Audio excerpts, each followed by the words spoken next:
You've got it. You better stop it. Ooh. You've got it. You've got it. Hey everyone, it's Juliet. And Kelly. We've got something super exciting coming up that we can't wait to share with you. Our Durability Summit on January 22nd, 2025. Let me ask you something. Have you ever felt overwhelmed by the avalanche of health advice out there? Yeah. One day you're told to do X, the next it's Y, you can't even eat a banana. Everyone's got a hack or a shortcut. But somehow the basics that actually work get lost in the noise. Here's the truth. Too many of us are majoring in the minors when it comes to our health, focusing on the tiny details that barely move the needle instead of building a solid foundation. That's why we created the Durability Summit. It's all about cutting through the gimmicks and fads and giving you a set of non-negotiable practices to build a body that lasts. We've also seen that there is this huge gap between information and implementation. You might know what to do, move more, sleep better, eat well, but how do you actually make that happen in your real busy life? That's what we'll help you figure out. This summit is your chance to demystify what really works for long-term health. It's not about the latest trends or flashy promises. It's about the tried and true practices that we know deliver results. We'll dive into strength and conditioning, movement, sleep, nutrition, and all the things that help you move better, feel better, and keep doing the things you love for decades to come. So mark your calendar for January 22nd and head to thereadystate.com/durability to snag your spot.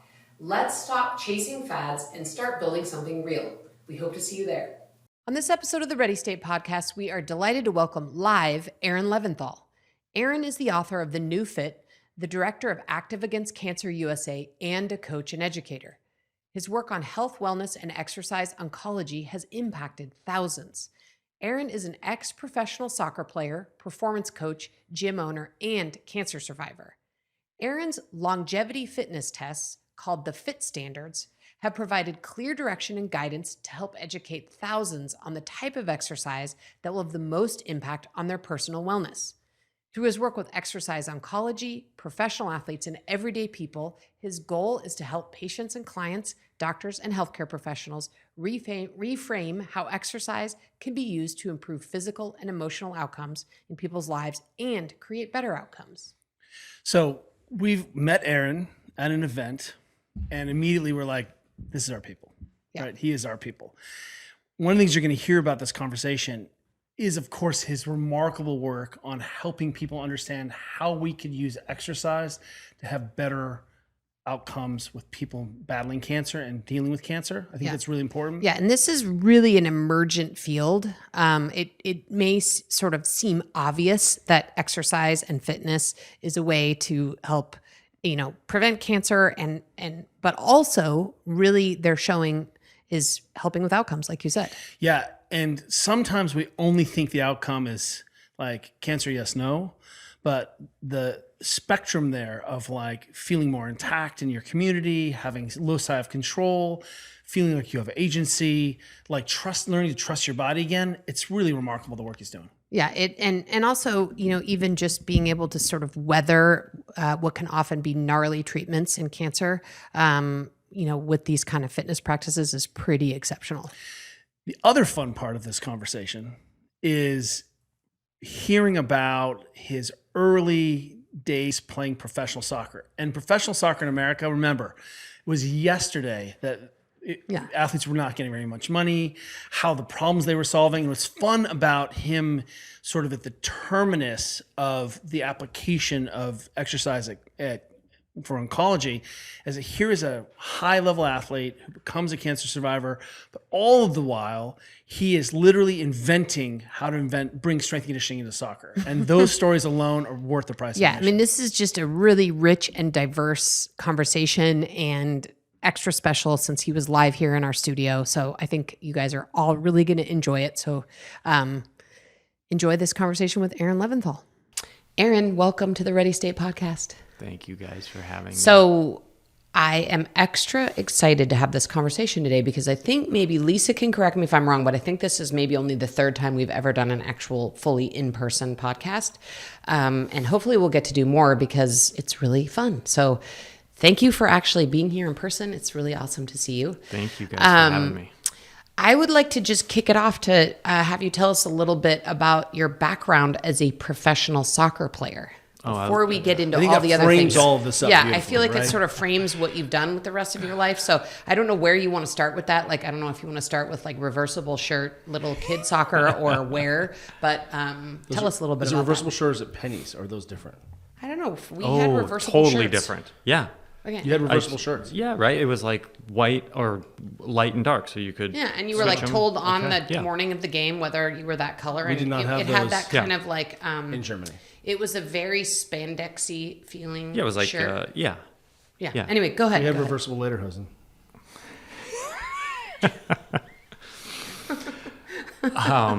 So professional, that's great. That's no longer my identity, professional soccer player. But I was a professional soccer player for 8 years. But I have to frame that up so you understand where I'm coming from. I got drafted out of college and played for the Minnesota Thunder, which was an A-League team at the time. Yes, it was professional soccer. My first contract was for $50 a game. Okay. Yeah. This So was the the type world of- is a little different The now. world's different. in Way terms more of- than Juliet and I made as professionals. Yeah, yeah. I mean, you. For race, just so you know. Yeah. So- You were slaying it compared to whitewater paddling. Plus $50 a game. Plus, if I started, I got an extra $50. Oh man, Yeah. But this was like, incentivizing someone. oh, totally. Unbelievable. This was like traveling from like Minnesota to Milwaukee on a bus at like 3 a.m. It was like Bush League. That was professional soccer back when I played And tell us professional like soccer. what time frame we're talking about here. Let's see. So this was, I think, 97. So it was my first year was 97. So like, the landscape. There was no MLS at the time. And then Someone has to go first. I mean, it really is. Yeah. And I want to just make sure we're putting a pin in because it really does frame your thinking. We're here to talk about your new book and celebrate your new book, but it frames the consciousness and sort of the evolution of your thinking and development and about what's important about people, because here you are in this nascent first league ever to happen. I mean, we just sort of always think that it's always been professional and we've always had superstars. And It's always hasn't just Miami like, always had David Messi? Beckham You know, style. That's right, yeah. Well, the other thing, just to put this into context for people listening to this, like we're the same age, so that wasn't that long ago. And as an example, our good friend Heather was one of the first female water polo players and played in the first year that women's water polo was in the Olympics, which was in the year 2000. That was only 24 years ago. So, it's like we like the people who were like in the early stages of a lot of these sports are like our age. They're our contemporaries. That's not that long ago. yeah, I know, it's crazy. Yeah, So yeah. go ahead. Sorry. So did that for 8 years. I was telling Kelly before we started, like 2 years would have been perfect. But I stuck around for 6 more. Did the you money. get a raise at any point from like $50 to $60 a game? Strictly for the money. That's right. By the time I finished, I was at $75 a game. Yes. No, great experience. It was actually the Minnesota Thunder was a great organization. We ended up getting great funding. Target, Delta were corporate sponsors. We ended up having we went to Europe for preseason. We played friendlies in France. It was great. Like, it was a great Right, like a great experience. way to spend your 20s. Were you able to supplement your $50 a game with sponsorship, or did you have a day job during this time? Like, how did you actually make it as an athlete? Yes. So part of being a professional soccer player back in the late 90s, early 2000s was every the club. Pleistocene. Yeah. And by the way, what's cool is like, so a lot of those same clubs are now the MLS clubs. That's cool. So like it was Vancouver Whitecaps. I can't remember what else. Sounders. Yes. Like, so that's like familiar stomping grounds to me. But the way those clubs made money was not by attendance, trust me. So it wasn't ticket sales, but they ran camps for kids. And so I would. Oh, interesting. Yeah. So as a pro, my day was like this. I would like wake up in the morning at 8 o'clock. I'd run Minnesota Thunder camps for kids from like 8 to noon, take a lunch break, run them again from like 1 to 4. Then I'd go train from like 6 to 8. That was it. You were immersed in soccer. Immersed in soccer. In some ways, it's like when Juliet and I were racing, we had a deal with Power Bar that if we had a Power Bar sticker on our helmet and it ended up in a local paper, we'd cut get it like out. $100 or Yeah, something, $50. yeah. They would send us a check for $50, and that's we were awesome. like, "We're rich." Yeah. like It's fantastic, right? And we didn't even. I just want everyone to understand that the alternative or the reality that this could be a way to make money or have health insurance didn't even factor our in. minds, yeah, no. We were just so excited to play at the Oh, do time. your thing, And yeah. again, someone has to go first. And in some ways, that simplicity is gone. The elegance of just how you were critically poor. And look, it's not all great and gravy and a lot of broken dreams, and watch some of the soccer documentaries, and the women had it way worse, of course. But I just want to say that there was a time where our expectations were a lot clearer, even though we were just breaking eggs. It's unbelievable, right? I mean, I remember the first time I got picked to actually go on an airplane to travel to go play a game. I was like, an airplane ticket to go play soccer? I don't have to pay for it? It was unbelievable. Yeah. It's stark contrast to, like, I have a kid who's getting recruited right now for soccer. I'm like, you're going to go spend 48 hours where they're going to take unbelievably good care They're of you. going to feed you. They're going to feed food. you. Yeah. It's All the food you want. I know. It's unbelievable. Yeah, I'd So, love to yeah. talk more about that recruiting thing. But yeah, I mean, I think it's such a, I think Kelly and I relate to that so much because we were in this weird fringe sport of whitewater paddling.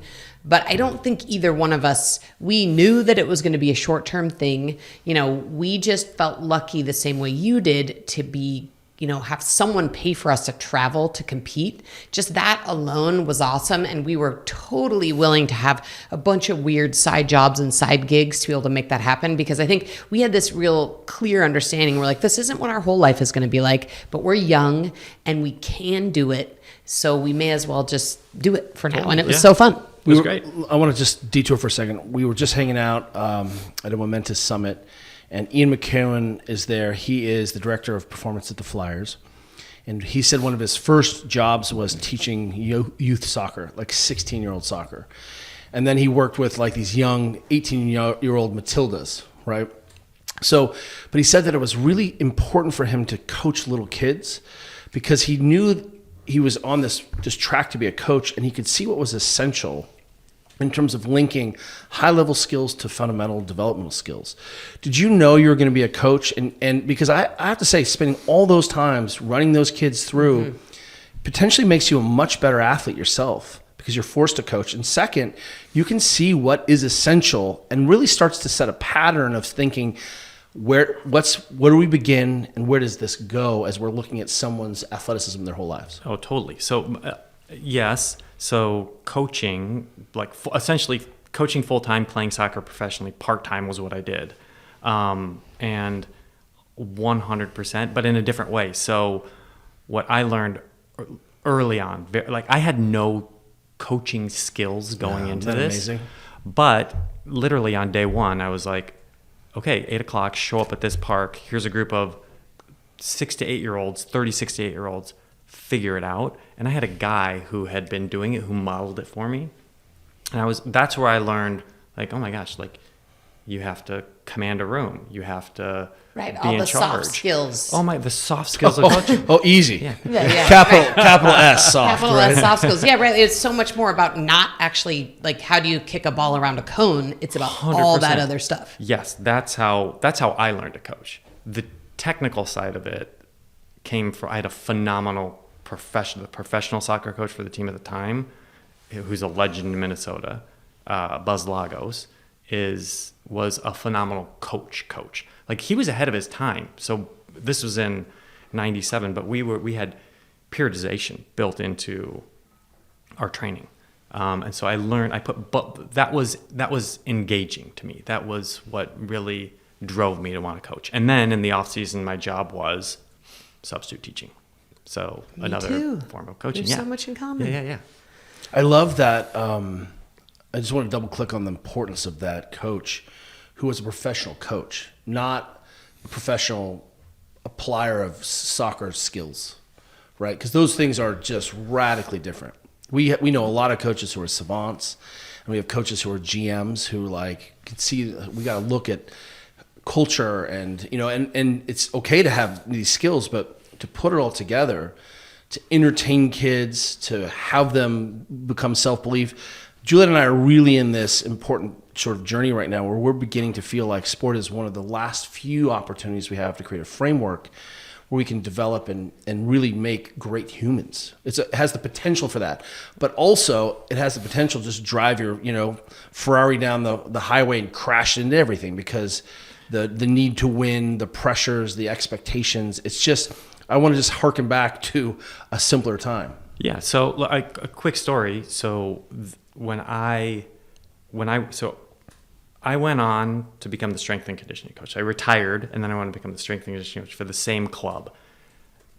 My coach, he retired, and his son became the head coach.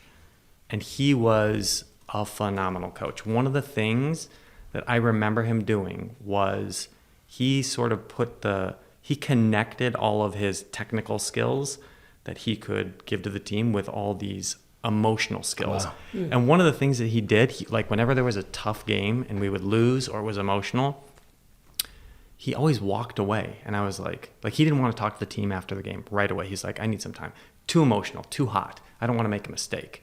And I was like, oh my gosh. It didn't occur to me. You can do that? Yeah, it didn't occur to me. I was like, oh, you're thinking. No, General Patton needs to come up and wrap his arms around the, Yeah, right. She needs to give everyone a hug and make a speech. And he was like, I don't want to mess this up. He's like, I know myself. I know the team. I know kind of the dynamics. It's going to be best if I just, let me step off for a second. I'll come back to you guys when we train tomorrow. It was great. It worked. But it was, that's when I started to put together, I was like, oh my gosh, there's an emotional side to this. That's such a cool, we have so many coaches who listen to this podcast, and it's just one of those little tiny details that it's like, almost seems like it's obligatory. Like you have a game, whether it's a win or a loss, and you have to circle up and have a conversation as a team, and just to see someone saying, actually, you don't have to do that. Like, we're going to meet tomorrow. We have practice. Like, there's another way we can process this in a different way. 100%. Maybe right now is not the time. Yeah. And the scary thing is you don't, yes, and I think in professional sports, you can now start to see that, because coaches are starting to figure this out, how important it is to create culture. Right. Right. And mindset and all of the sports psychology that's involved. 100%. But you flip to the other side, like group fitness or those types of that part of the fitness industry. And that's it's sometimes non-existent. It's really hard to find. It's not coaching. It's not coaching. It's exercise is entertainment. 100%. Yeah, or I call it workout administration. There's a lot of workout administration going on. That's not coaching. We're here to talk about the new fit. Yes. Right? And I love that we now have some context for why it's important that you're writing this book. You are a professional athlete, then you become a strength coach where you're there, strength and conditioning coach. Yep. And that's really interesting, because suddenly you are ministering, and it's new. Having a strength coach in the 90s didn't exist. I was the only kid in Whitewater Slum. There's one other kid who was he was a coach, but we did not lift weights. We did not train. It was really radical that we were trying to get stronger to paddle. That was a radical idea in the 90s. Yeah. So, soccer, footy, has a certain history where we don't want to make you bulky. We don't want to make you, right? And even, our work in, Premier League, there were old coaches there who were just so oh, you're going to get slow and injured in the weight room. And whatever the reason, they believe that. But here you are coaching in Minnesota. What's the first thing you recognize switching from player to coach? How was that? Oh, good question. So it was, I went into it right after I retired. And so I had no experience. Actually, before I had retired, I was really interested in just personal training. So I kind of started to tinker with that instead of substitute teaching. Yeah. That was my intro to kind of the fitness industry. And so when I retired, the first thing I wanted to do was I wanted to coach, and I wanted to start to work with people.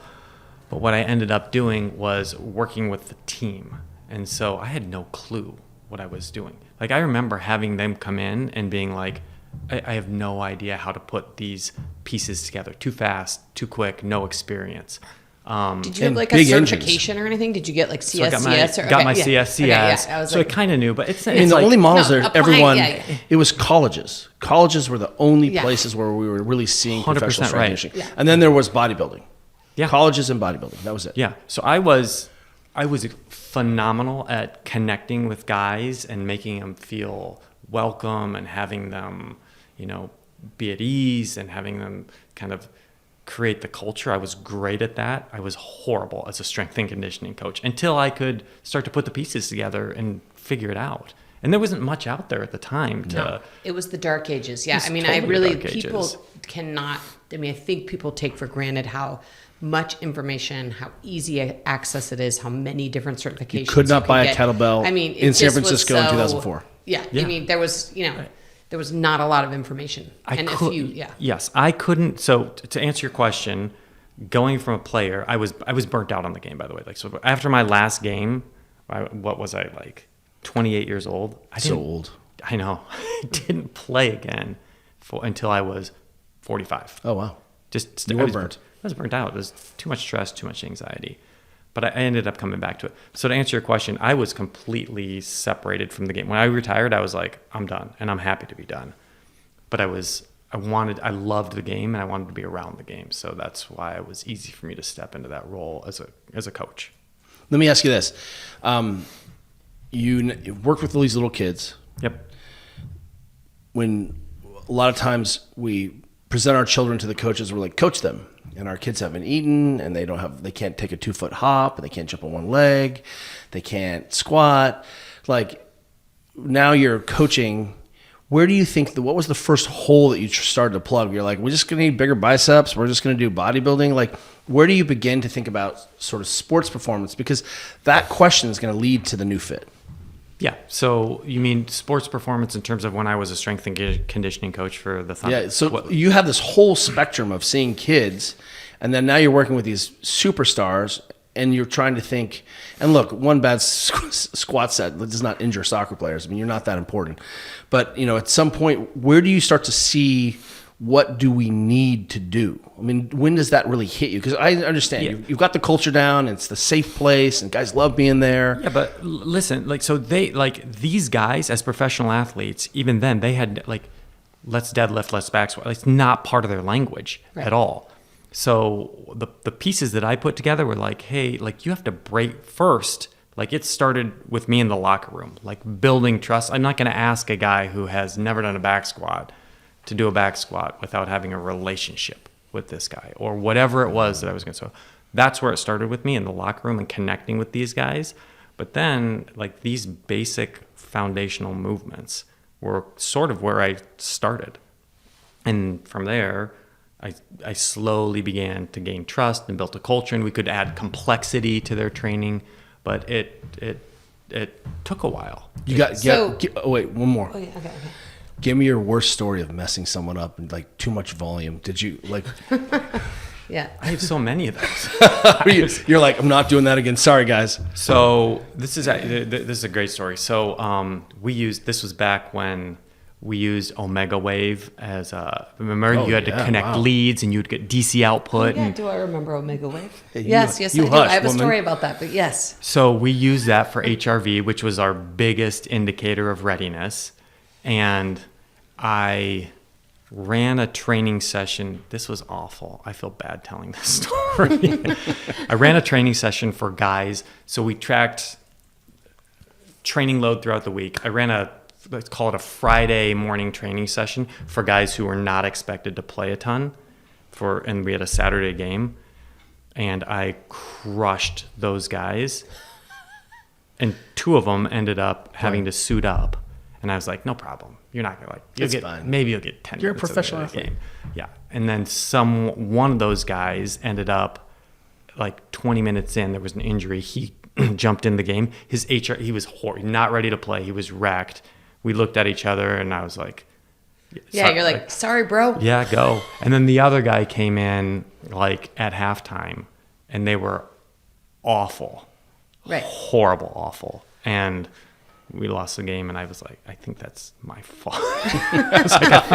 That's on me. I just destroyed those guys. I think I've told We didn't know. We don't. How would you know? I've told this story before, but I have to tell it again. So we got an early Omega Wave 2, and it was just such, when was this, 2010 or something? Yeah. Maybe. And so Kelly's like, we had little kids, a 2-year-old and a 5-year-old, so they need a lot of maintenance in the morning. And so Kelly would get up and then he, remember you had to get up for 15 minutes and then go lay back down and attach all these leads to yourself and then lay there for 15 minutes and be quiet. So we'd be trying to get our kids ready to school and make them breakfast and tie their shoe and do all this stuff. Kelly's like, I got to go lay in the guest room and attach myself to the Omega Wave. And he did it like 4 or 5 times. And finally I was like, this is not going to work for our family. Like this is like go time. And like, you can't be laying there with 500 leads attached to your body. So that reminds me of a different story where we have 4 kids and that we were on our like 3rd kid. Life was crazy. And my wife, Christine, was like, okay, she was breastfeeding and she was like, okay, I'm going to go breastfeed. You take care of the other ones and blah, blah. And I was like, okay, she'd be gone for like an hour. And I was like, oh my gosh, this must be like super hard to do. Like that you must be struggling with this. And then eventually I went up to check on her only to find like the kid was completely asleep and she was watching like some NBA reality talk. She just like, needed a moment. Wives of, she just needed a moment. I was like, oh yeah, okay, go ahead, that's fine. So your Omega Wave. I feel you. Yeah. Let me ask you this.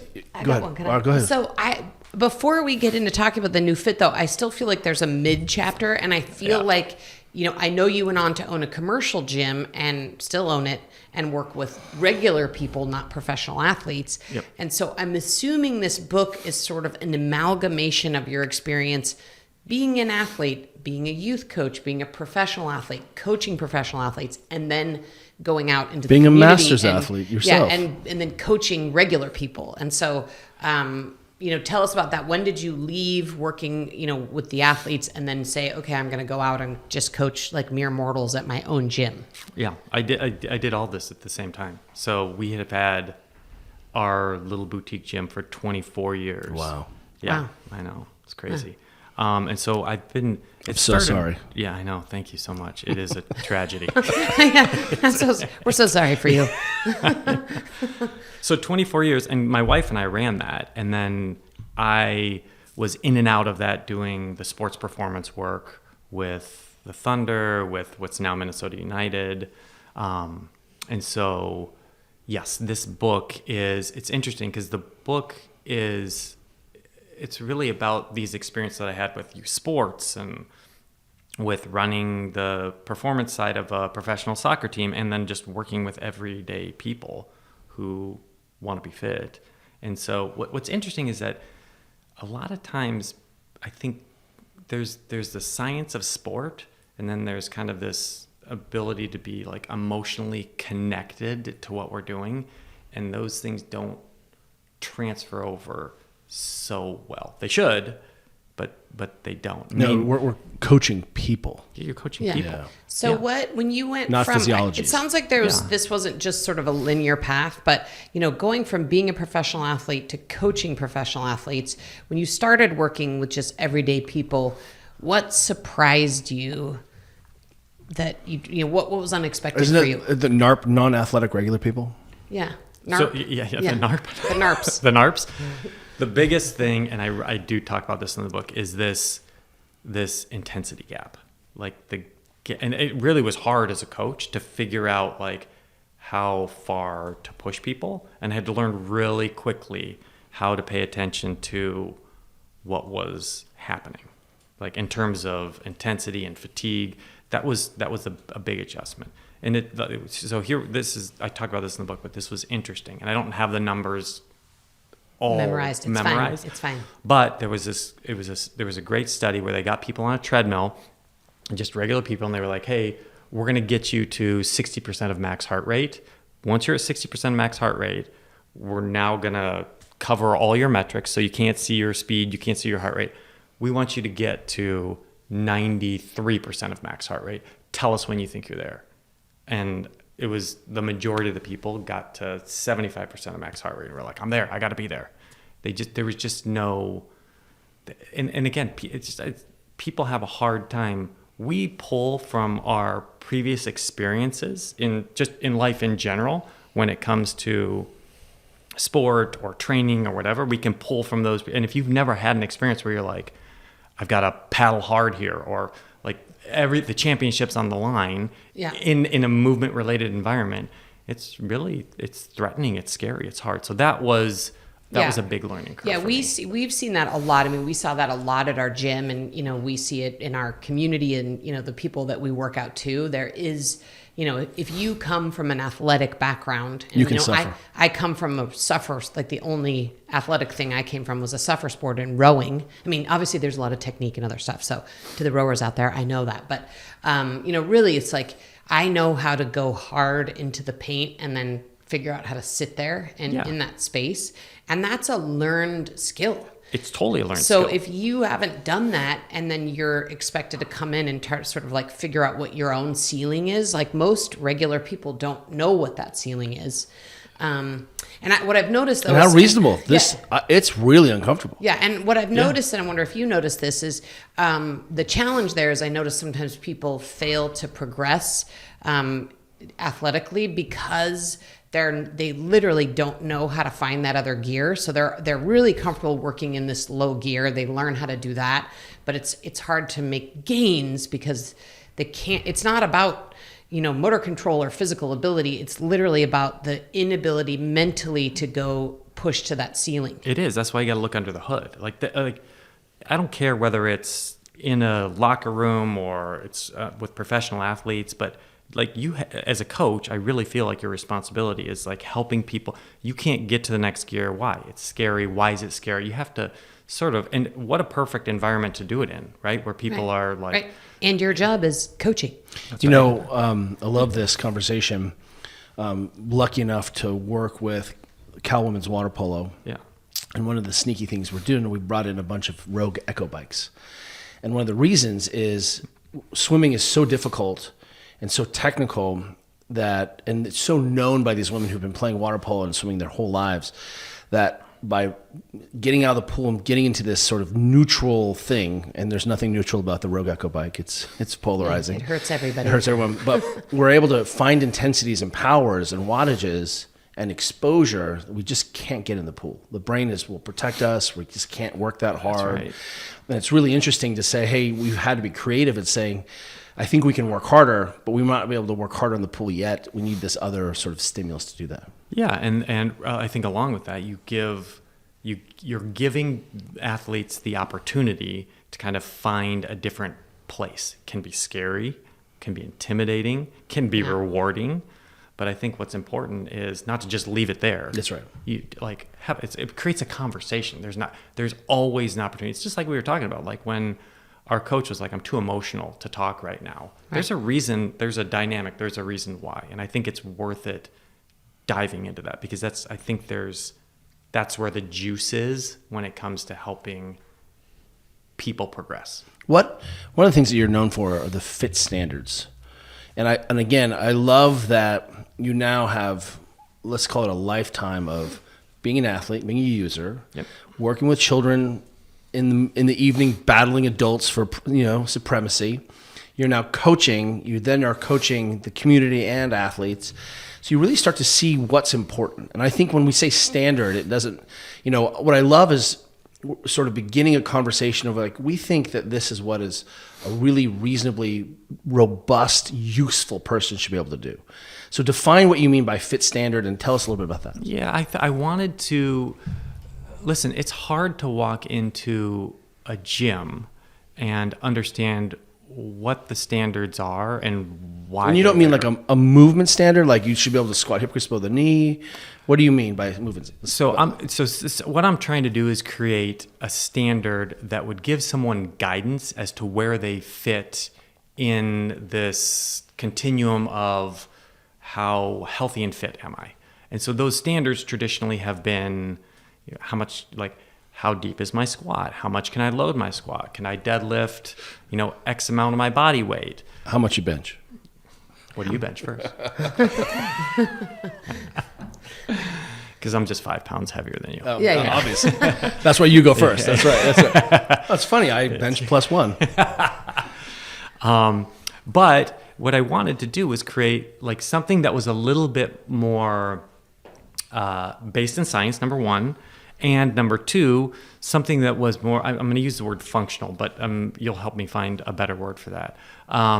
So what I did was I'll give you an example. One of the standards is like the Swiss sit to stand test. I liked it. Number one, because I pulled it from a community and a culture that has, I think, top 4 life expectancy in the world, one of the lowest healthcare costs in the world. They were number one. Switzerland was number one in healthcare innovation.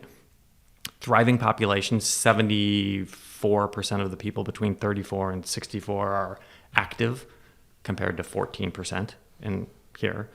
So what I did is that let's look at the culture. What are they doing?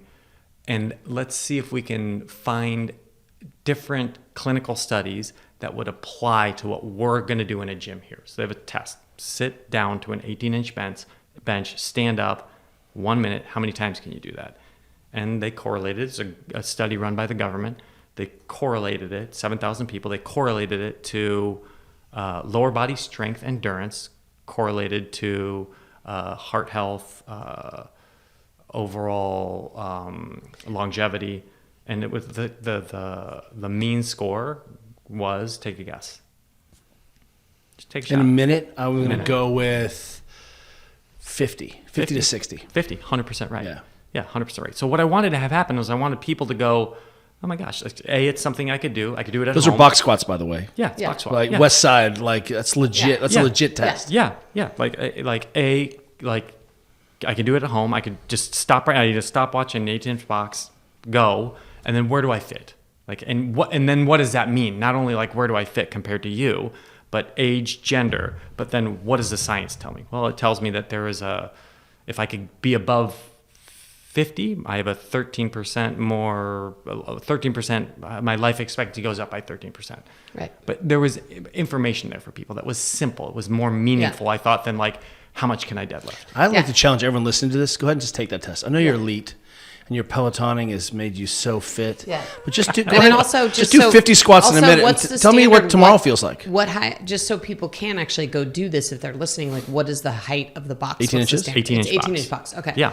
Yeah, I mean, what I like about this, and I'm sure this is just my own bias, but, we wrote our book, Built to Move, and we also tried to create a bunch of standards because, we call them benchmarks / vital signs, but we agree that people need a standard, like the one that I like to give the example of is, everybody, even the NARPs among us, know they need to eat fruits and vegetables. They know that, but how much? How many? That's right. How often? Everybody needs a standard, which is part of the reason why, just shout out to E.C. Sinkowski. Like we all, Lisa and me and Kelly and everyone in our office and our friends love the 800 gram challenge because it's a standard. Yeah.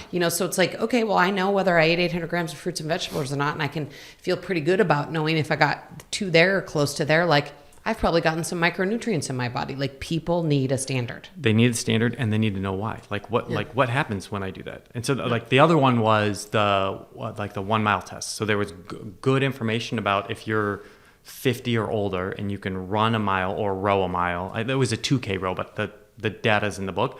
But if you could do that, 50 years old, in 7.5 minutes or less, then the risk of heart disease dropped by 30%.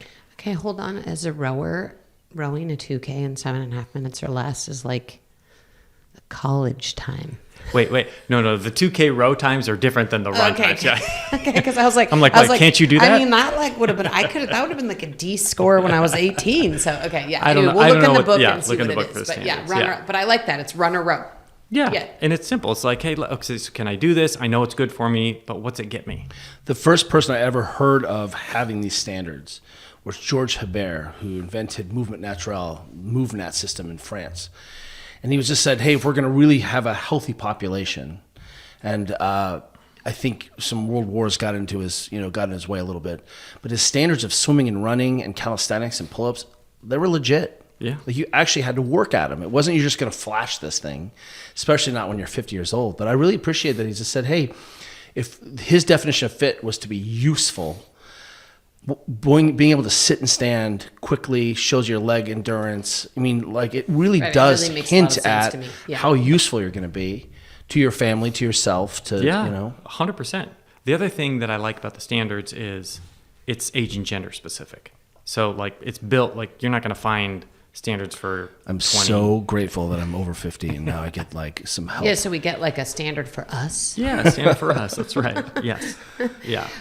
It also reminds me too of the president's physical. Like, as you were talking about the sit-stand test, I was like, man, it seems like a lot of these tests could also be applied to kids, because we obviously have this gigantic youth health crisis, and nobody really knows, like, how do I determine if my kid is meeting the standards? And obviously, there's the president's physical fitness test, but that was developed by JFK to prepare kids to be ready to serve in the army or in the military, and we know that's not working because 77% of 18-year-olds are not physically fit enough to join the military now. That's crazy. So obviously those standards have either gotten lost or not applied, or I think what's happening with the physical fitness test is that it still exists, but the physical there's no PE to support those skills. That's the other thing, So it's just dropped in randomly, right? Like kids aren't able to practice or learn those skills at all. So I don't know. I mean, do you think some of these are also applicable to kids as well? 100%. Yeah. I mean, you guys remember doing the presidential fitness test, Yeah, don't you? flexed arm hang was my vibe. For sure. I was so How good at long- that. how I feel long like could Lisa you would have go? been good at that too. Yeah. You know what I was really terrible at? The sit and reach. Just kidding. Yeah. Right. I was like, what are you talking about? You're the supple upper. Standing long Yeah, jump yeah. was my jam. Like Yeah. standing long jump was the whole. It was like a flexed arm hang. Then we had to do pull-ups. Yeah. Remember the sit-up test? Yep. Shuttle- there was a the shuttle shuttle- run where you shuttle grab an run. eraser. Like Yeah. you grab one of those like extra long erasers right. from and the if, 80s. and if you were super cool, you hit them together at the end. I want to again, we're setting up the framework for understanding this incredible book and this resource of thinking about health and fitness. You take a side tour, and one of the reasons I want to mention this, tell us what is fitness oncology and how did that come to be? Because I think one of the things that Juliet and I are talking about is it's not about longevity. We see that people have really wrapped their heads around longevity, mitochondrial health. It feels so good. But Juliet and I feel like you need to be fit because the hits are going to come. You're going to break your ankle. Something bad is going to happen to you, and you need to have some reserve and some capacity. So that's the setup. And I'm going to further set this up. We call this durability. Yeah, I'm going to further set this up. Right. And, it's amazing, actually, all the ways in which you and I have things in common, including some negative things like this. But I'm going to set this up that, you obviously are a good athlete, and you're healthy, and you're lean. And you have an amazing family. You have a healthy, happy family and kids, and, you don't appear to have metabolic disease, and yet you were diagnosed with this pretty rare type of cancer, at least in men, right? So if you could go ahead and tell us about that whole journey, because it's crazy. Yeah. So first, I was diagnosed with cancer a year and a half ago. Woke up on a Saturday morning, got out of the shower, started to towel off. No one was home. I was like, oh my gosh, I feel this mass in the side of my chest. Wasn't there last week, wasn't there yesterday. I'm not aware of it. Called my primary care guy. He was like, oh, probably nothing, but let's lipoma. It's cool. Yeah, come on in. Well, that was on a Saturday, came in on a Monday, went in on a Monday, and he was like, it's probably fine. Your lymph nodes feel a little bit swollen too, but let's send you up. So went up, had a biopsy done. That was on a Tuesday. It was Wednesday, phone rings. Wait, but can I just say, because I know what the whole waiting thing is like, but I think sometimes when you're waiting the first time, maybe you don't think it's possible. So are you stressed, or are you like... Great question. What are you thinking? Yeah, so first of all, it was horrible because on Saturday, I have the text from February 21st, a year and a half ago. I texted my wife, I was like, I got cancer. Saturday, yes. So I have as soon as I felt it, I knew I had cancer. Okay. I have what's called, I'm an Ashkenazi Jew, and so I have a genetic mutation called BRCA2, BRCA2, which some Ashkenazi Jews have, which puts us at a much higher risk for several different types of cancer. I had that genetic testing done back in 2013. So when right away, I was like, yeah. This episode of the Ready State Podcast is brought to you by Momentus. And what we want to talk about today is Momentus protein, specifically the whey protein, which is my go-to. And one of the sort of go-to supplements that we rely on, I think, every day. Someone in our household is having a Unequivocally. scoop of protein powder every day at our house. Let's set the stage.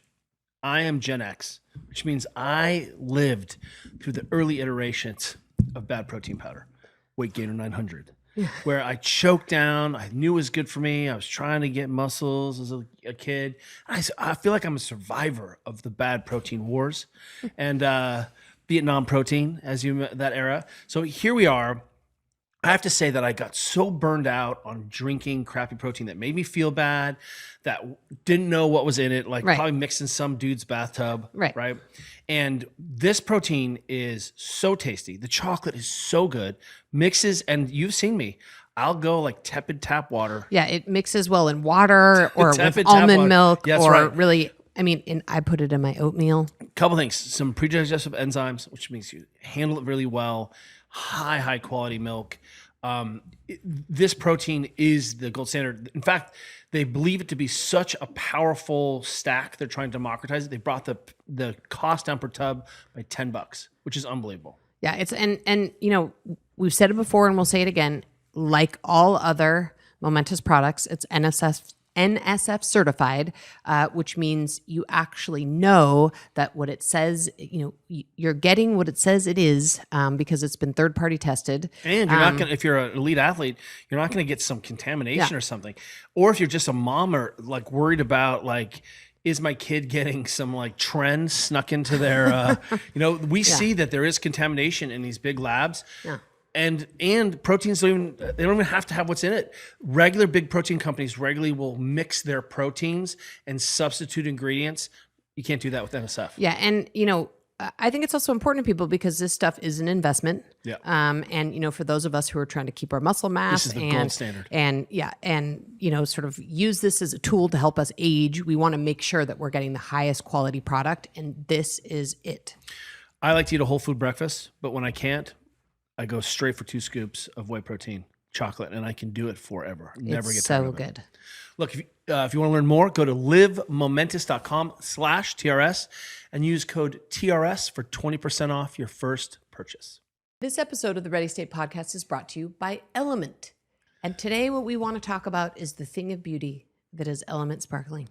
Yeah, you know what's nice? I feel like I have 2 personalities. I have my hot element right now because it's winter and I am crushing the hot element. And my fluids maintain up. It's amazing. But then it's party time. Sauna, post-training, I'm a little bit bored. I need a little bump. I just reach out for a sparkling element, and it's really so good. It's so good. Yeah, I mean, if we're lucky enough to have these in our drink fridge at our house, Which we do they right now. are like the first thing to go. Even our kids love them. It's like if we have them at our house and have a chance to take them into the sauna, it makes the sauna experience like 10 times better. And for me, you know, I don't love sometimes sauning at night because I feel like I actually get dehydrated and wake up a little bit with a headache. But if Because you're soft. I am a little bit soft, but if I go into the sauna and take in a sparkling element, I feel like I can sort of buffer any dehydration and still sleep well. So It's just so, you know, sometimes I do get a little bored, and I just want to be entertained in my mouth. I may have said that before, but I really adore this, and I love that it's in like a tall boy can. It kind of feels like I'm being dangerous, like just putting down like a 40 after except for it's 16 except for ounces. 16 ounces of sparkling beverage. Look, people, if you're training It's so hard, good. you're not getting enough salt. I guarantee it. We are obsessed with salt. Juliet has been gifting friends like these tubs of Malden salt, and it's because you don't eat enough salt, especially if you're going hard in the paint and breathing hard. Yeah, true fact. Look, we literally drink it every day. Right now, if you order through our link, you can get a free sample pack with all of Element's flavors. If you want a party in your mouth, of course, try sparkling. Go to drinkelement.com/TRS. So you knew you had the BRCA2 gene. I knew it, but then I called my primary and he's like, it's probably nothing. And like, you look at the numbers and you can talk yourself into or out of anything, just so Well, you right. know. And then let me just say this, like, you know, the fact that you're a man is maybe slightly different in this conversation, because if you're a woman, and I know women in this position who have been diagnosed or who learn they have any one of the BRCA mutations, or by the way, just for the record, there's like now at least 15 other known genes that are connected to breast type cancers. Yep. But, you know, as a woman, you can at least start having a conversation like, do I want to get a preventative mastectomy, or do I want to have but like, is that a thing for men? Like, it's not like, what preventative thing would you have done upon learning that information? There is nothing. There's nothing. Right? Okay. There's nothing. I mean, I remember walking in 2013. I remember walking out of my meeting with my genetic counselor, and he was like, "You're at slightly higher risk. You probably don't have anything to worry about." Right. And also, look at you. You're fit and athletic and right, all those things. So they're probably like, it's not going to be you. Yeah, that's right. So I was like, so I was not worried about it. My sister had prophylactic surgery, so she had double mastectomy when she found out she was positive. And even then, it didn't faze me. I was like, I'm fine. I don't know exactly what the numbers are, but like, I think I was at like, for breast cancer specifically, I was maybe at like a 4% higher risk than a normal I don't mean to be glib population. here, but isn't it like peck cancer? Pet cancer. Actually, I've never heard that before, but I feel way better saying that now. Just cancer. Yeah. You should just be like peck cancer. Yeah. Hey, look. Yeah, we're here for it. Yeah. So no, I was like, Saturday, I knew it. I was like, I have cancer. I texted Christine. I was like, I've got cancer. Oh, But then did she fire back and say, well, maybe we should wait for the results before you decide that? Yeah, I think, and again, I don't want to generalize, but I and think just as a spouse, you just like literally, I just had like a flashback trigger. yeah, I bet you're like it floors you. So she, any other woman, is it 1 in 8 now? I think breast cancer. I for think women? it's lower in women. I think it's like 1 in 6 or 1 in 5 for women now. Yeah. So, point is, she's had her own scares before, and she's probably like, oh, it's nothing. I think you're going to be okay. So I bought into that, and I was like, oh, I think it's okay. They did an ultrasound first. This is what scared me. They did an ultrasound, and they were like, they don't say anything in an ultrasound. I know, it's like the worst. Yes. But But you're not an intuitive person reading. Yeah. faces You look and at their glances facial and- expression, and you know 100%. in 2 seconds you're like, shit. Yep, shit, that's right. I was like, I'm screwed. Because she walked out, the technician walked out, brought a doctor in, and then they started going towards my lymph nodes, and I knew enough to know, like, This that's seems not bad. right. This It seems bad. Yeah.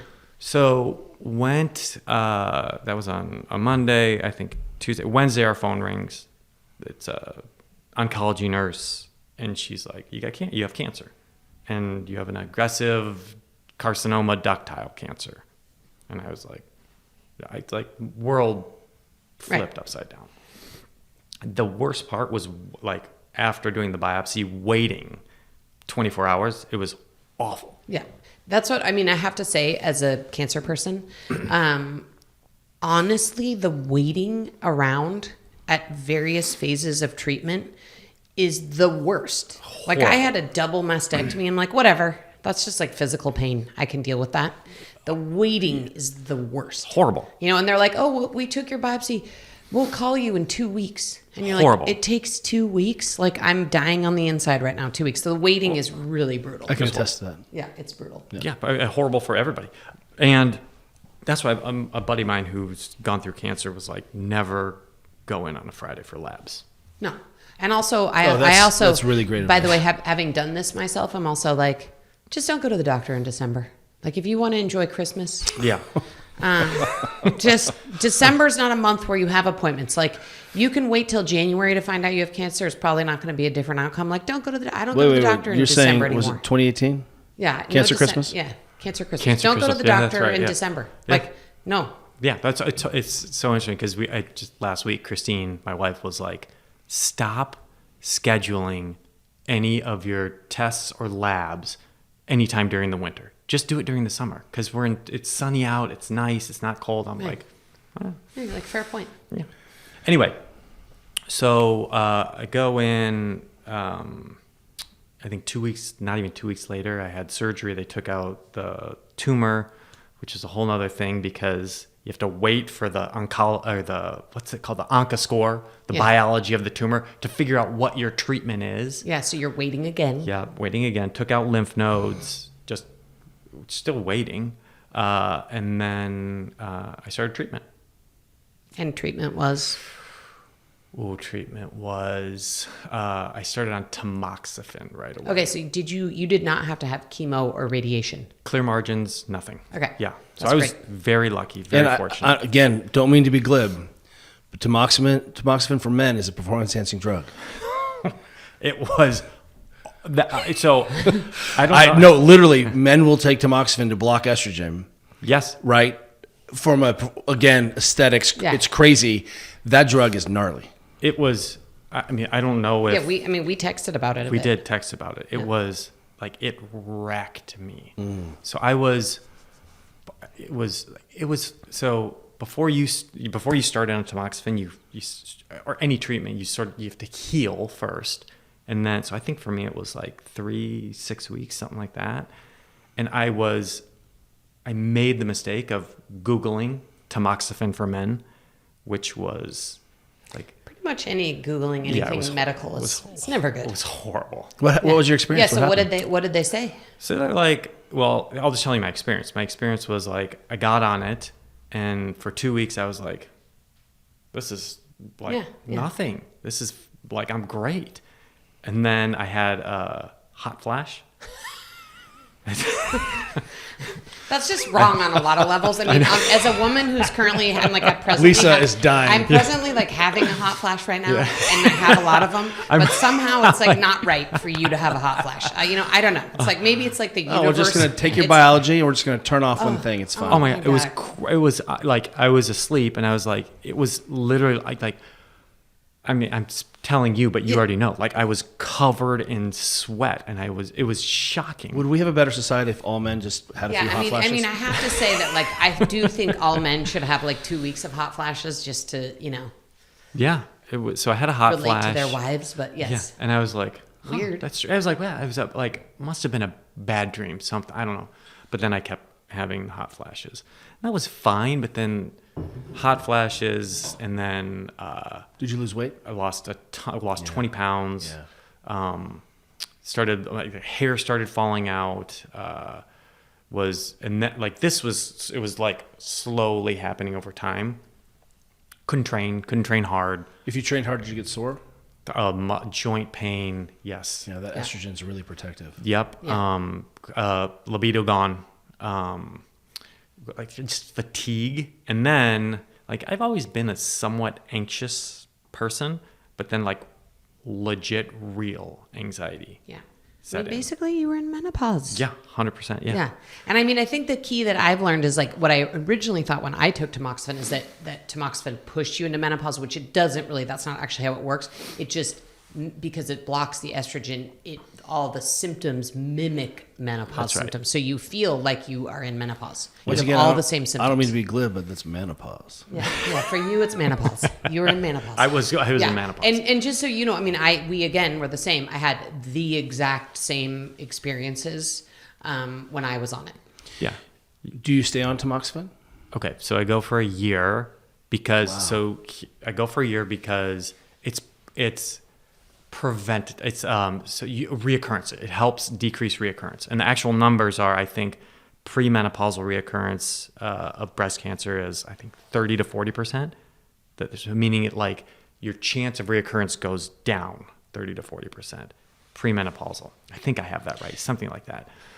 So I was like, I'm gonna stay on it because that was the most frightening thing that's ever happened. I have two friends who've had breast cancer, men. Yeah. And I have to say that there's nothing out there for men or talking about the treatment. We don't know how.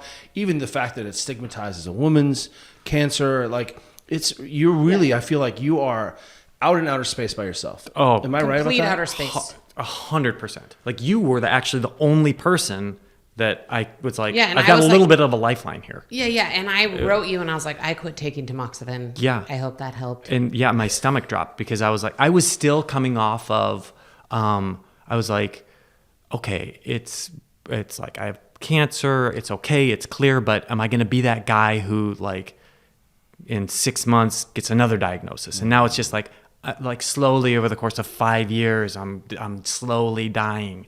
Yeah. And I was like, that scared me to death. And so I was like, you say take tamoxifen. I was like, I'll take it. Well, Like, plus tell you're me like, what to I do. can suffer. It's fine.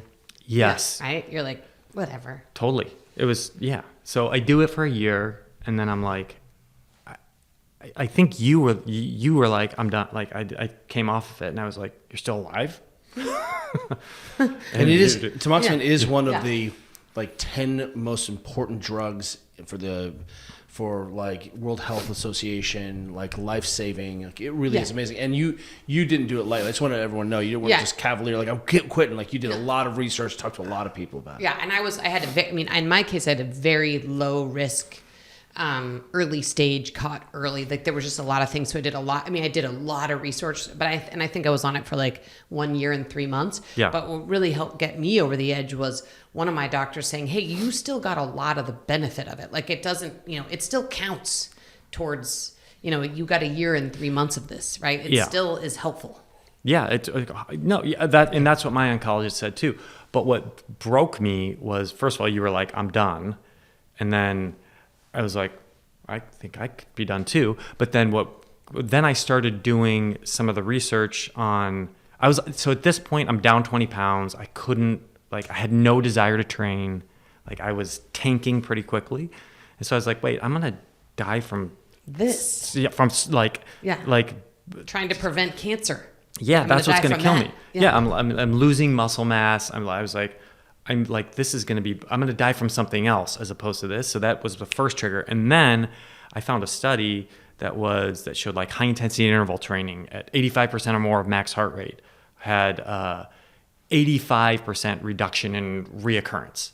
And I was like, wait, the tamoxifen is like 40%, but this is 85%. Like, and I can't even do that anymore. So shouldn't I stop the tamoxifen and try and took it into my oncologist, and she was like, yeah, amazing. She's like, just so you know, like most men who are 49 years old don't come in here with that are fit and in shape and can train.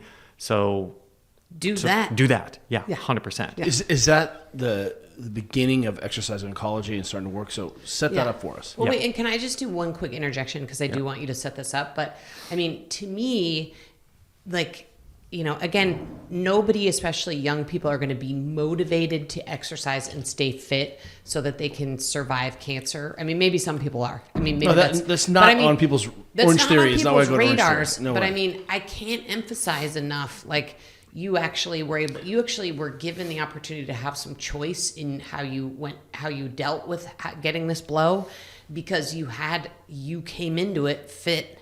That's right. Knowing how to train. And, in my case, everyone's like, well, you healed so quickly, you're so fast, I would never be like you. And I'm like, that's not true. I just went into it. I started off real fit. Yeah. Right? So my losses weren't as obvious. Yes. Because I was started so fit. Yeah. So anyway, go ahead. Yes. So, and that's such a good point, right? Because as we age, we go from like training to look a certain way to now like training to be like, oh, when this happens, when I hit the bump in the road, like I'm not off course for 5 days. It doesn't define me. I'm not going down for 10 years. Right. Yeah.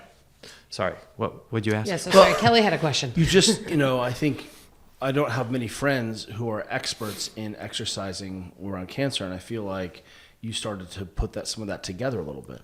I did. So the way that started, well, that was the first thing. I was like, I get it that my oncologist's job is to help me just not have, for a number of reasons, the financial reasons, the way the healthcare system is set up, don't have a reoccurrence. And you're already coming in fit, family, your love, you have all the things. Right. Probably not a big drinker. I mean, just we check the boxes of all the things. Yeah. And, sometimes the physician is like, I am not an expert in your lifestyle anymore. I can tell you what we do for most people. That's right. I mean, they oftentimes just don't have a lot because it's not their training, and it's not even, they can't even affect that. That's right. Yeah, 100% right. And so, yeah, that's when I started to think about it. I started thinking about, well, I'm going to have to advocate for myself here because I'm a little bit different than what the normal person that this happens to looks like. And so I started to, that's when I came off of tamoxifen. I started to realize that it's going to benefit me more to look at the way I practice fitness as a preventative measure to reoccurrence. And so I need to prioritize. And how old are you? 51. Yeah. Yeah. I mean, Julian and I we do train now so that we are thinking about the next 50 years. 100%. And this feels like part of that. Yes, it's 100%. And this is even the way I trained before cancer and the way I train after cancer has changed. Maybe more, you would say more science driven, I would say, for sure. But there's a purpose there that's much different. Okay, so before, I'd like to ask about the specifics of that, but could you just define exercise oncology for us? Yeah, so exercise oncology it's new. There's 500 practitioners in the U.S. that are certified. The ACSM and American Cancer Society has a certification. There's 500, so that's very few. It's very few. Yes, it's a new concept. So this is the best way I can explain it. Most exercise oncology practitioners are personal trainers. There's Livestrong has an exercise oncology 12-week program that exists in the YMCA, I think it is. That's great.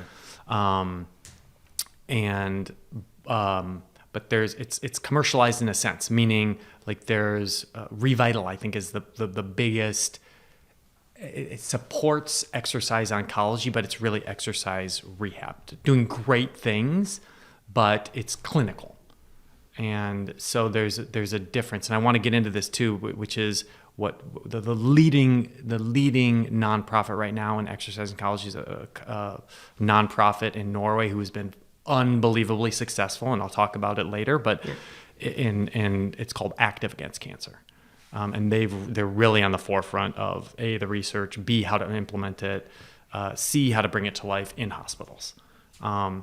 So exercise oncology really breaks down into 3 parts. Number 1, it is pre-training, so prehab. There's a lot of good information, a lot of good research around how. I'm not talking about preventative, like I don't have cancer, and I'm talking about like I just got a diagnosis, and now what do I do before I go into my surgery, my treatment? That's prehab. Then during treatment, and there's a tremendous amount of research that not only supports mitigating side effects, but also like what's called RDI, which is your ability to tolerate a higher dose of therapy, which is really important in outcomes. And therapy, like a higher dose of like chemo or something like that? Higher dose of chemo, yeah. Okay. So like just real quick, so a 20% increase in VO2 max correlates to an 85% increase in RDI.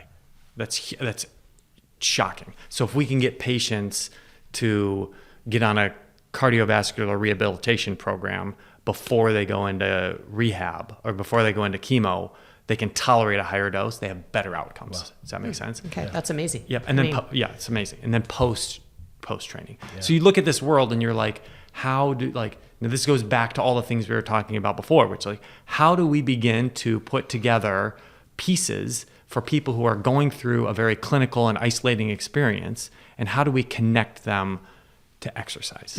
Forget even just, we've had running a gym for 20 years. We had a lot of friends and members who had this cancer diagnosis, and the gym was just a neutral place where people got unconditional positive regard, and they trusted their body again, and all of the ancillary effects besides exercise, protection, muscle, all that community. Yeah. So before I want to talk more about AKTIV and more about the science here, but just to go back, what did your training look like before this diagnosis, and then what was the biggest change? Yeah, what was the biggest change, like personally for your own training? Oh my gosh, it was our training is always, I think, not always, but a lot of times related to our personality. So if I told you what I do for training, you could probably be like, oh, I kind of know who you are as a person. I was an overtrainer. Like I I wanted to compete. I wanted to win. I never took a break. I kept going. Funny enough, that's how I live my life, right? So I head down and go. That was me before cancer. Since the tamoxifen knocked me down and I experienced cancer, I've slowed way down. So now I would pay, like, first of all, there was no like, hey, let me do a warm up and see how I feel. It was like, that's what's on the board. That's what I'm going to do. I will crush it. Even if I'm not available emotionally to my family afterwards. Right. I'm doing this because someone wrote it on the board. That's right. 100%. Yeah, I relate to that. Yeah. And so it was not a skill that I had. I had to rewind, slow way down. I had to use, I had to learn a skill that I didn't have, which was like, pay attention to how you feel. Like maybe you should start to meditate. Maybe you should start to pray. Maybe you should start to slow your life down a little bit. And it played out in my training where I would, now I think about it. Like I haven't trained 2 days. Like that, asked me like 3 years ago.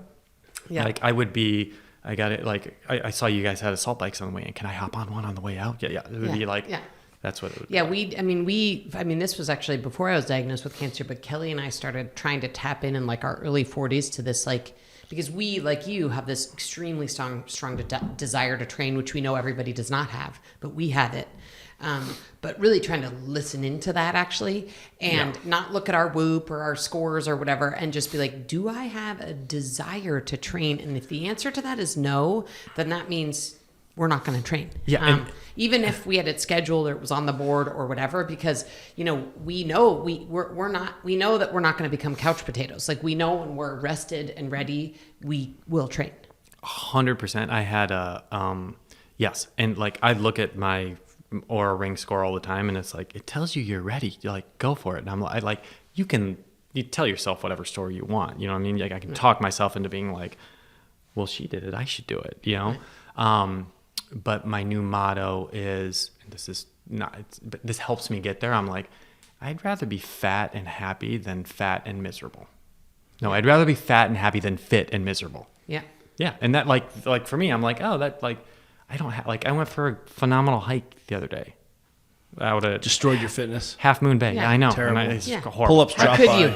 Yeah. Okay, so now people are getting a glimpse of this arc of your athletic experience and coaching experience.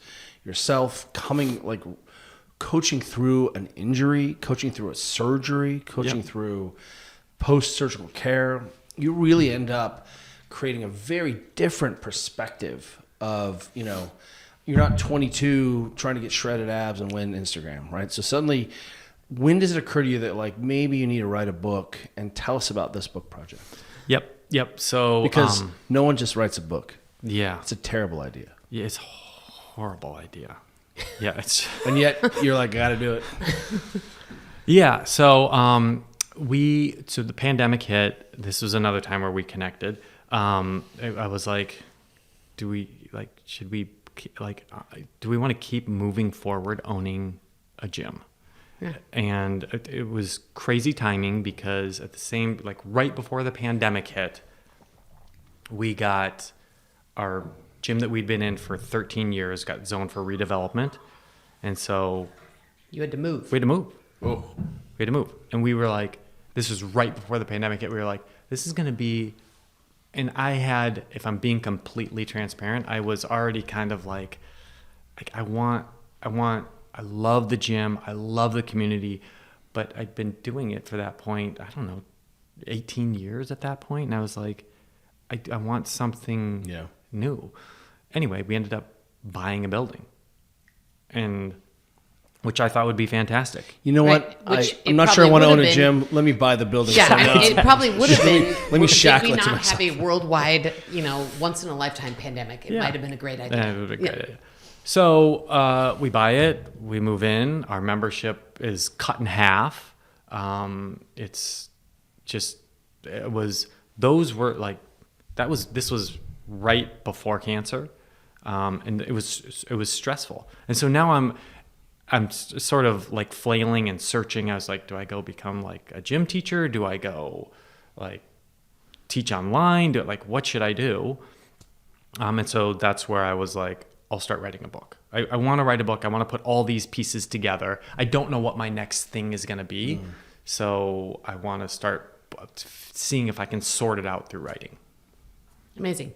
I know we just switched to book, but I do want to go back a little bit and ask a couple questions about AKTIV Against Cancer, because you're actually working with them now, right? Yep. And I realized I did some research on them. I realized they're doing a lot of really interesting work and studies, but like, what are they working on that you think is like the most interesting to share? That study, I just literally high intensity exercise, destroying cancer cells. Like that was in Apple News like 2 weeks ago. Yeah. So I mean, so there's that piece of information, but what else is sort of like a hot take on what's going on here in this space? Yeah. So I'll tell you a little about AKTIV Against Cancer, and you guys can sort of interject with questions.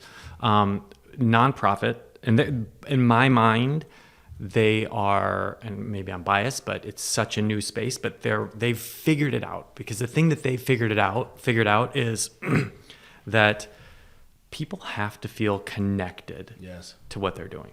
Like, and when I say connected, like you can think of, and it's hard for us because we've got a connection to movement already, a connection to intensity, because it was part of what we call part of our DNA, but it was part of how you spent our experience. 100%. Yeah.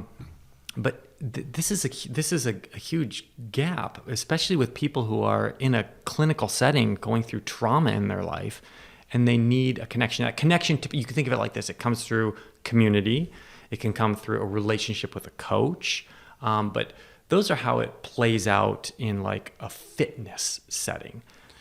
Injury, trauma, disease, it's existential, because you get pulled out of all your sort of your normal communities, all of your relationships are changed, and you're really isolated. And now you're in this clinical place where you have no loci of control, and you're in this foreign world, and you've lost agency. So one of the first things that we recommended, we're like, hey, you're going to come in and do whatever you need to do. If that's just walking on the treadmill or stretching, you're still going to be part of our class. And I want you to come at your regular time, because that's the first thing. We don't want you to experience this loss. That's right. In addition to all the things you're going through physically. That's right. Yes. And from there can be progression. That's right. But first you have to build that connection. But a lot of people don't have that, especially people, if you look at it, the average age of diagnosis is 66 years old for all types of cancer. And it's not like these people are like going to a CrossFit or going to like an Orange Theory. They don't have a community around fitness that they've built. And so how do you connect these people? Like, how do you find ways to connect? You have to teach people. How do you find ways to connect them to a movement practice?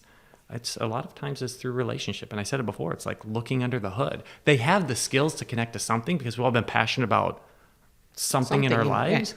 And you introduce it to them and have them understand. You feel it in your body when you have that connection.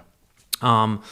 So AKTIV Against Cancer they've isolated a few key components that I think are really important to exercise oncology. Number one, they have 24 now gyms in hospitals. So they have gyms in hospitals, but they're not gyms in hospitals. They're intentional. So like specific tones, specific colors, airflow is important. There's no mirrors ever, right? Because you would never want to see yourself losing your hair or gaining 20 pounds.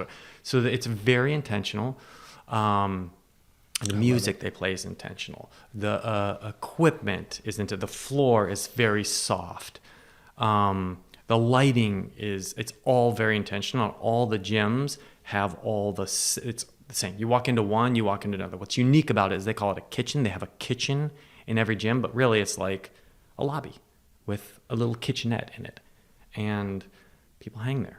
Like I said, they don't just go for like a 45-minute step aerobics or yoga class or whatever. They go and they hang out. And what you see there is shocking. It did two things for me. One, it opened my eyes to how movement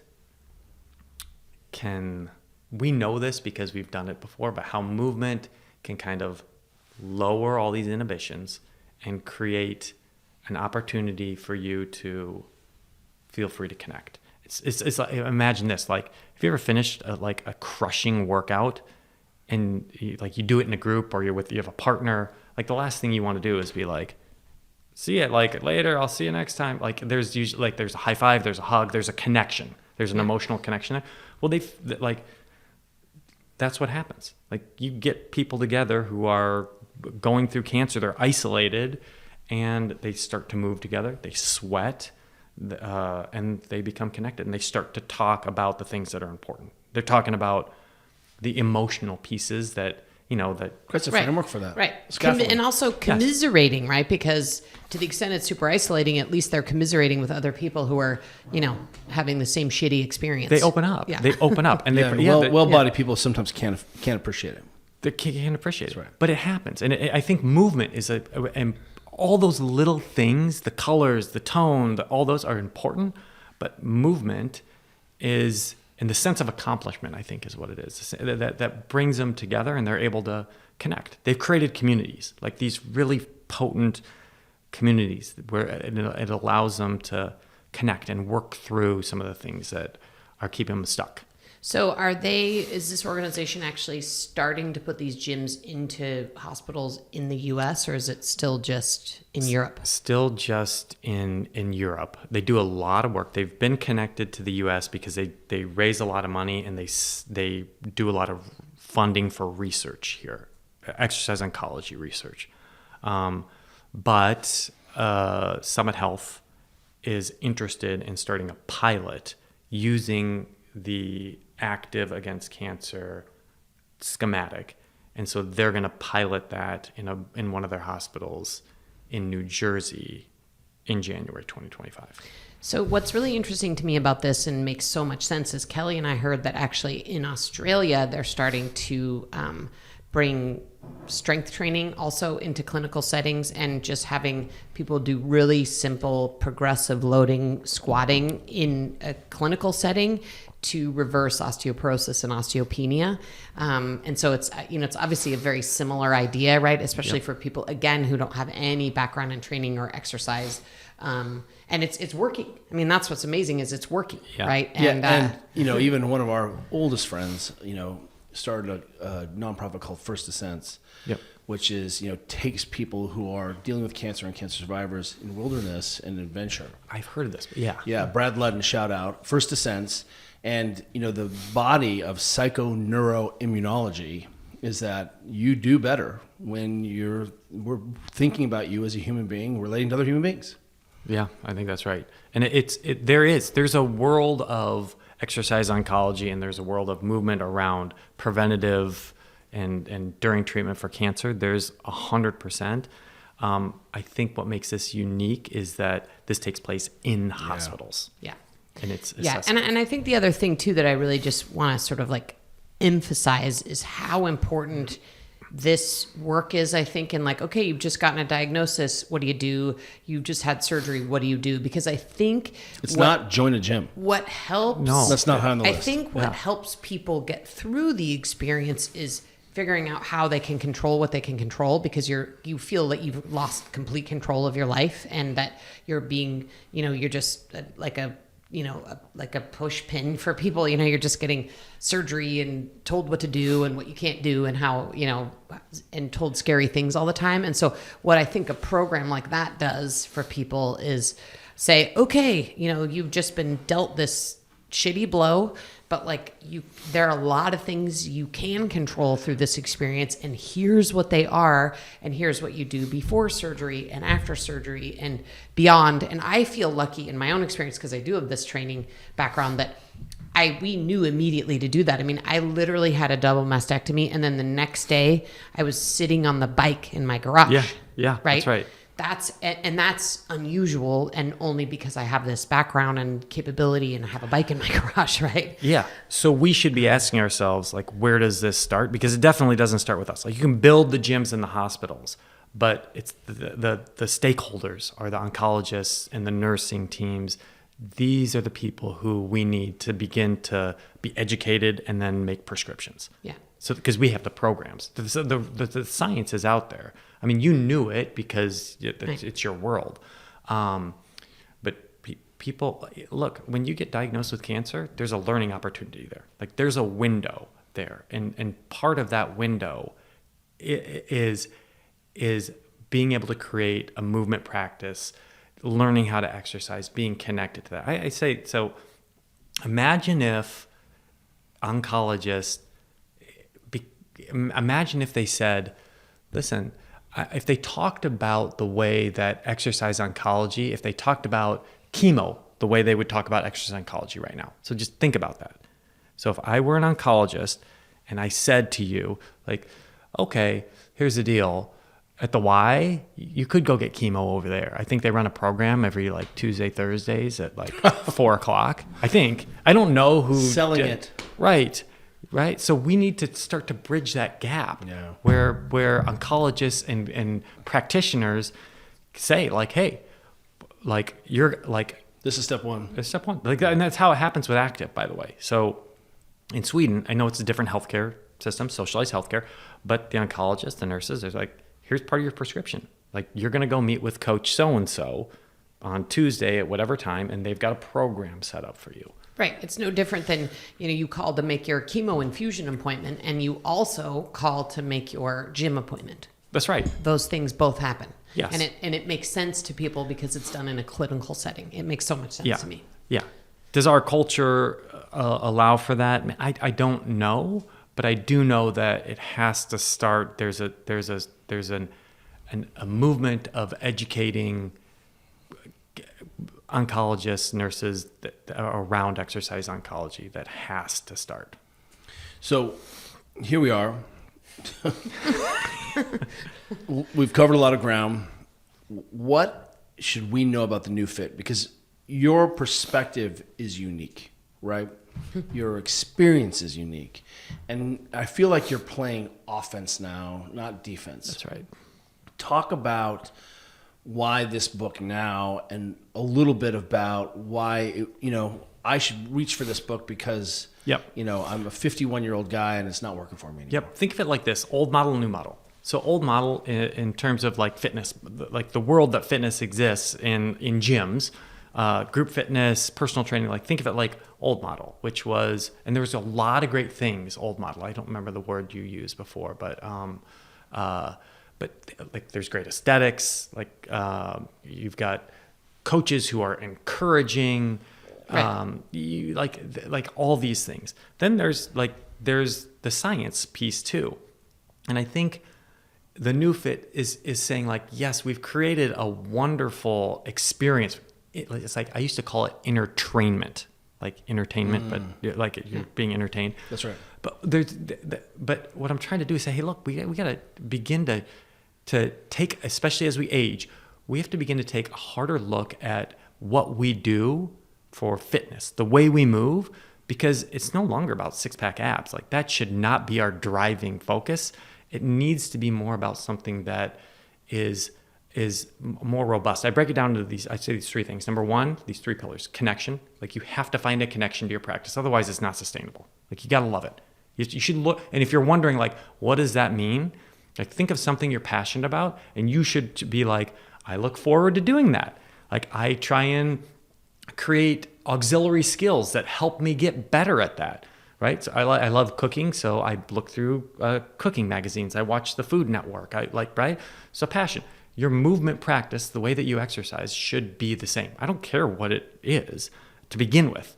Then number 2, there has to be a progression to that, like an intentional You should be able to progress. You should be able to progress. And it should be mindful. It should be thoughtful. There should be something built into your practice that says like, hey, look, I'm here. I've got to find a way to progress, to get better. Because I just had this conversation with our friend Jeff, and we did a big group workout, and it was just junk volume, high intensity. And I was like, how do you progress this? How do I know? Yeah. I can just do more work forever? But yeah, before you get to the third pillar, the other example I'm thinking about is, there's been this big drive and push now for women to lift weights more because, the message is getting out there. But what I often see is, okay, people are like, okay, I'm going to lift weights. So I'm going to, just do some bicep curls with my 5-pound weights, but there's no progression built into that. So That's right. It's like, it's great to pick up a weight and obviously that's better than not, but again, I often see in women's strength and conditioning programs, especially women who just start and aren't sure where to start and do it without a coach. Yeah. There's no progression, and so they're not going to see progress. Yes, put a pin in that for 1 second. Yeah. The third pillar is, because I want to talk about that, but the third pillar is knowledge. Like after the age of 40, as you age, whether you hit a roadblock or not, but you have to become a critical thinker about how you are taking care of yourself. You got to you have to have the ability to make decisions. And across a lot of domains, sleep, nutrition, stress, the whole thing. 100%. Like this is different than going in and looking at the whiteboard and being like, that's what it says, that's what I'll do. Like you have to start to think. Like I use, we're all so different. This is a quick story about my wife, Christine, who was, by the way, she was the athlete, not me. I was just the hard worker who put my head down and grinded. But Christine was an NCAA high jumper. She jumped 6'3" in high school, which is like, that's not legit. bad. Yeah, that's that's legit. So she was what's called a speed jumper. She ran the 400 as well. So she would train. Yeah, she was good. She would train. And part of her training was training for the 400, and then she would jump. And that helped her. When she got to college, she went to a Illinois State University D1 program. The jump coach said, like, none of my jumpers will run at all. We do speed drills, we do plyos, we do powerlifting, but you will not run. And it crushed her. She never jumped above 6 feet. So it just goes to, but some of the jumpers thrived. So it just goes to show you, like, you have to, we all respond differently to different things. And so but the problem is that a lot of the culture around fitness is set up in such a way. It's like it worked for you, so I'll just do that. Or this is what the program is, I'll just follow that. Right. People need the skills. Right. I mean, and honestly, you could apply that across everything related to our bodies, including nutrition, right? Like 100%. I really believe part of nutrition is a bit of trial and error about like what actually works for you. What do you feel good when you eat? Like there's got to be a little critical thinking about that piece as well. There is. Yes, there is. And then back to your strength piece. Yes. One of the things that I talk about in the book is this idea of strength training and, you know, this because we don't have a frame of reference for it. Like how many people who are, you know, 50-year-old women or men who they're starting to hear about strength training. They're starting to hear about the benefits of it. They know how important it is, but they don't have a frame of reference, meaning like they've never seen someone do something in that realm of, they've probably never seen someone like, what's it look like when you do your 700 pound deadlifter now? No. 800.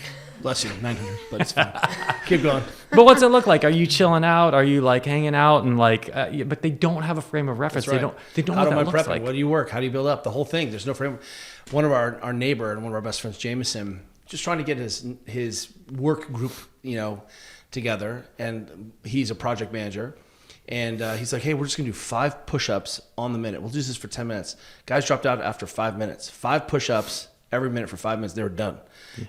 No training age. And really, this is the idea of training age is the idea here that you need a lot of context and experience so you can start to begin to take care of yourself. And you need to know where you're going. That's right. Yeah, and you should know what it looks like, by the way. Right? Instagram is really good at that. Yeah, but doing 5 push-ups it's going to look different than when you do your like 1 rep max chest press for whatever it is.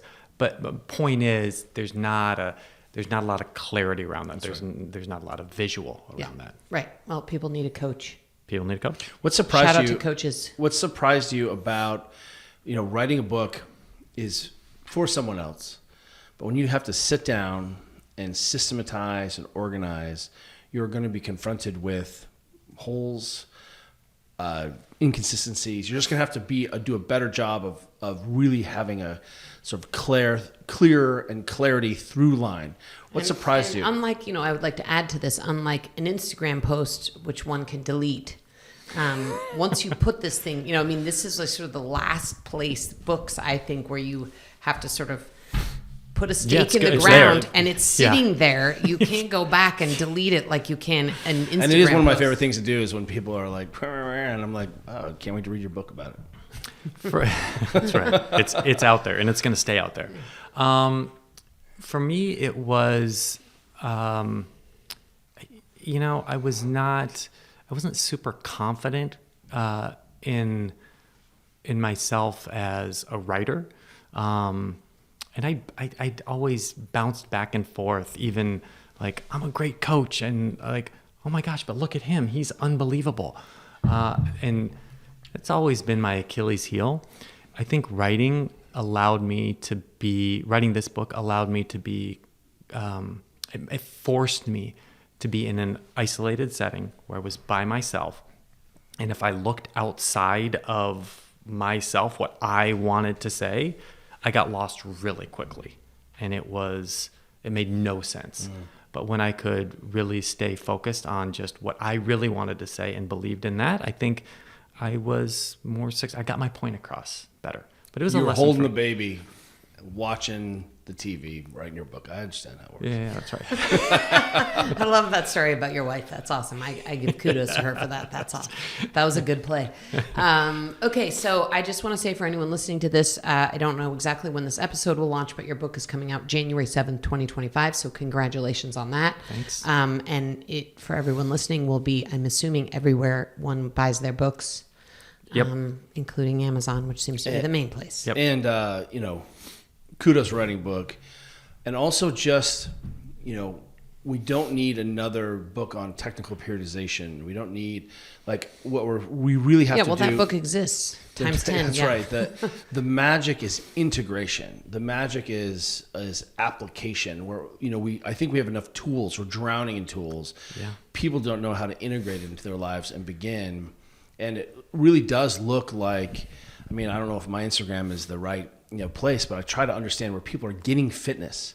And I go to a lot of conferences and I see what people are doing, and how do we democratize and make this so accessible that this is something that look, if you can check your oil, you should be able to do some kettlebell swings in your garage. That's right. I really feel like, and we really have they're so dissociated where people feel so disempowered. So I can't, just stressing how important this book is. Thanks, guys. Yeah, congratulations. Yeah, So appreciate it. for people who, first of all, thanks for being here and taking the time. Where can people, other than searching for your book on various platforms, where can people learn more about you and the work you're doing? And I know you're not into social media that much, but I told you had to change that. Where can people find you? And then also learn more about, this exercise oncology work, which is extremely cool and cutting edge. Yep. Everything is at aaron-leventhal.com. Okay. Yeah. And you could try me on social, but That's not a great place. Yeah, Aaron-Leventhal.com. And then, Yeah. we'll put a link in the show notes to AKTIV and all the other things that we've talked about on this podcast. So, Aaron, crazy story. Super glad that you're cancer free and not taking tamoxifen anymore. And I really appreciate you being here. This was really fun. Thanks, guys, for having me. So It was good to see great. you. Appreciate it.